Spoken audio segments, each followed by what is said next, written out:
I'm Carrie Watkins. This is my second full year at Pardes. Last one was 4 years ago. Um, and and I'm excited to share something that I wrote. I wrote it on the plane ride here. I came late, came right after Rosh Hashanah, and it was kind of about something that had been swirling around in me kind of during Rosh Hashanah. Um, and I don't know how many of you are write or do other some kind of form of creative expression, but familiar with the feeling of like sometimes when you start to make something that it just kind of like comes out. I really just like like I just like barfed this poem out.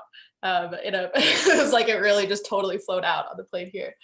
And it's still a work in progress, but I feel excited to get shared. It's been really putting some real words and framing to how I've been doing. It's kind of filtered into my Torah study too, uh, thinking about desire and longing and aliveness and trying to be the most alive and trying to learn out from Torah. Um, it's inspired by a poem by Ross Gay, if anyone is familiar with Ross Gay. Inspired just in that poem was like really in my mind at the time, and there's some resonances with it. So tip of the hat to Ross Gay. And it's called An Almost Unbearable Gratitude. It's kind of long, 3 minutes. An almost unbearable gratitude. So many tiny moments of almost unbearable sweetness these days, like handing the farmer at the market my credit card, then taking it back, then accepting the bag of strawberries and peaches, our hands not quite touching. Each gesture a delightfully mundane act of intimacy, and sometimes a small loneliness. Like sharing a pomegranate with friends, a bright and juicy orb pulled from the tree I planted when I was 18, cut across its equator and squeezed and whacked until the seeds burst out, toppling onto the plastic bag I laid out over the grass. My friends didn't have much of the pomegranate. A few seeds so we could bless the season's renewal. They appreciated the performance, I think, and the symbolism, I bet, but perhaps it had spent too much time in my hands, this pomegranate. Or they don't like pomegranates. I did not ask. There is so much I don't know. A small loneliness. The grassy hill we'd perched on overlooked the ocean. In fact, by the time we got to the pomegranate, we had already ran down and hurled our bodies at the abyss, bobbing here and there amidst the waves, swimming past the break and peeling off our bathing suits, reveling in the collapsing boundaries and being surrounded, held by the water's luscious buoyancy, held by the salty freedom of disappearing horizons. Many hours later, we went back out with our boards. There were dolphins this time. Close enough we could see the contours of their dorsal fins, each unique, I hear, like a fingerprint, I thought, as the sunset shimmered across their glossy backs.